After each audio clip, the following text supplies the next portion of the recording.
I asked to meet with you for obvious reasons.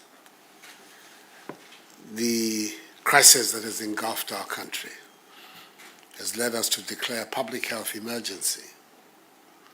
It's gone further forward to elicit from the President some unprecedented measures that we have never seen in normal times in Ghana.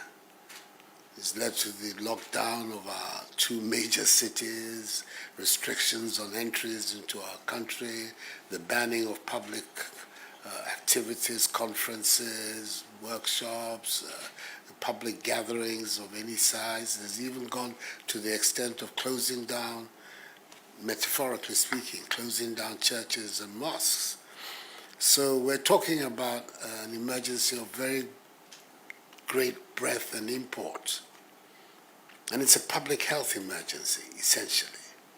It has dramatic consequences for the social and economic life of our country, because all of these measures, at the end of the day, also affect the way people live and their livelihood and clothe and feed their families.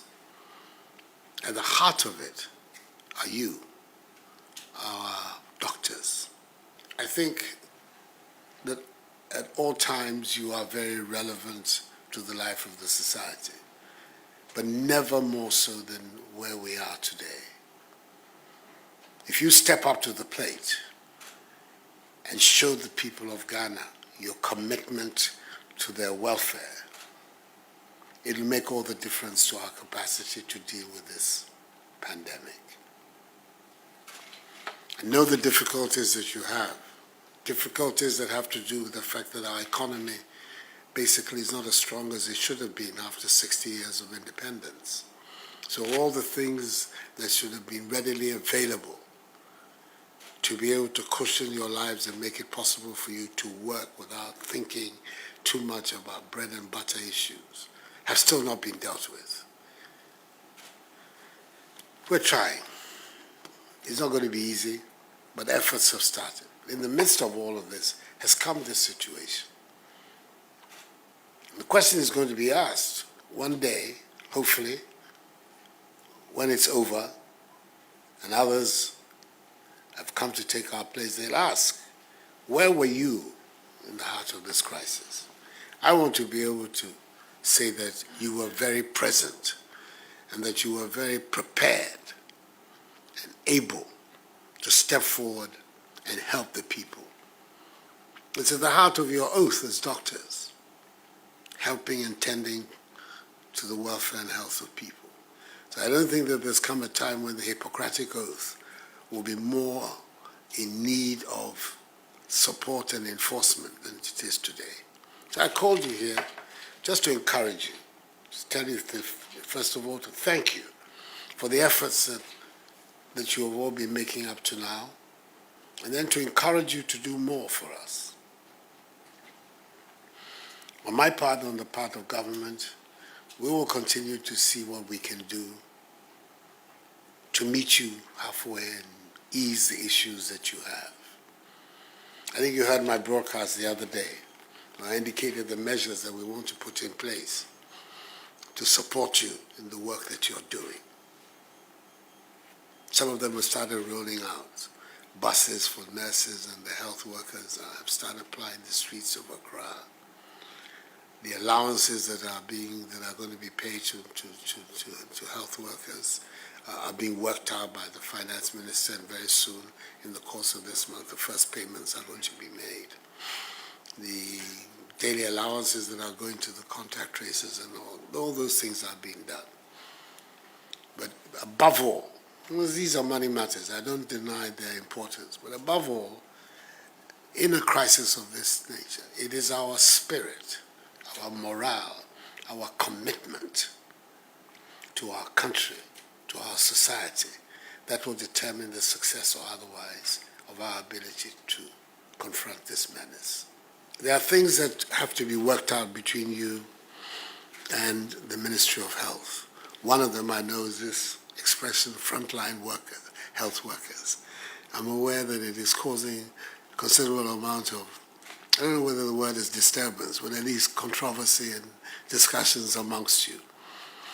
Some effort is being made on the part of the government to arrive at an acceptable definition. But I think your input would be very, very, very, very necessary and required so that we get a definition that makes sense for everybody and which addresses the issue of people who are also in the front line, as it were, of dealing with this disease.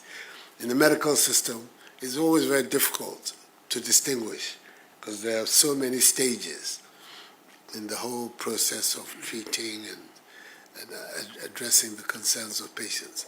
But some effort is being made to make the definition. And I'm sure that your views will be sought. If they haven't, will be sought in the policy that is in the process of being defined.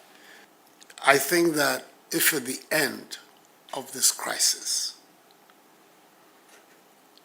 the consequence of it is that we have a stronger public health system in Ghana, it is to the good of all of us.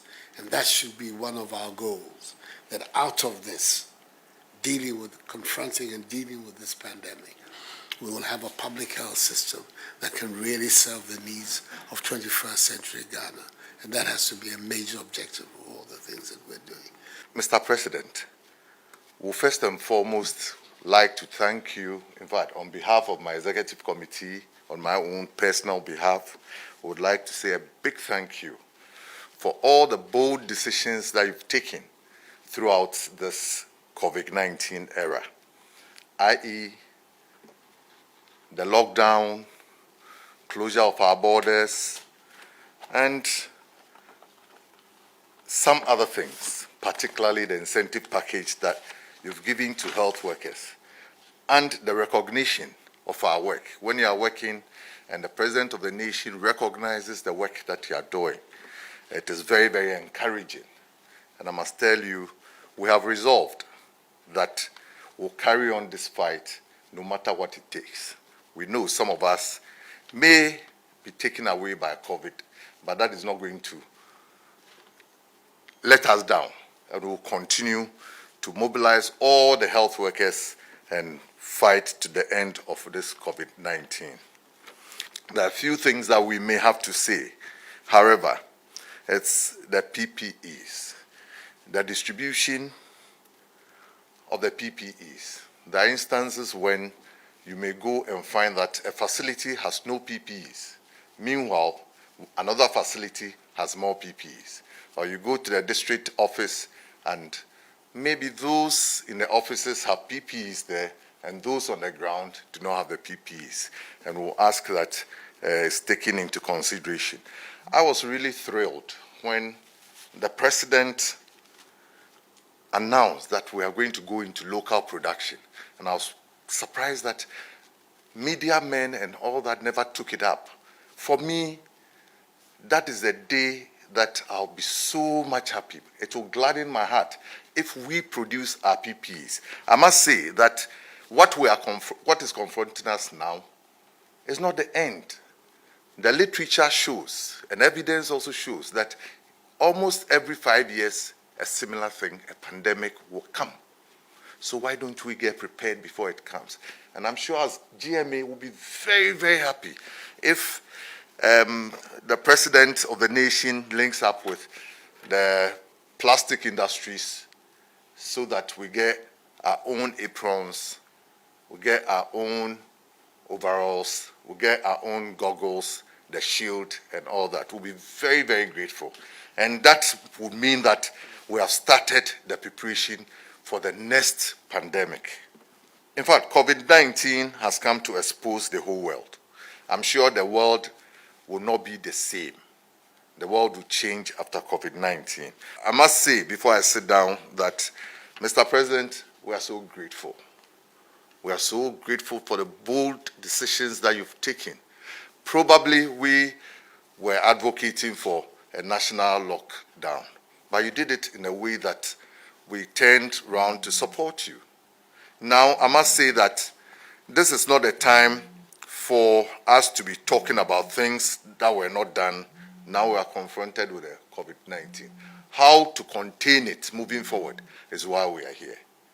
And I hope as the discussion goes on, some of these issues will crop up.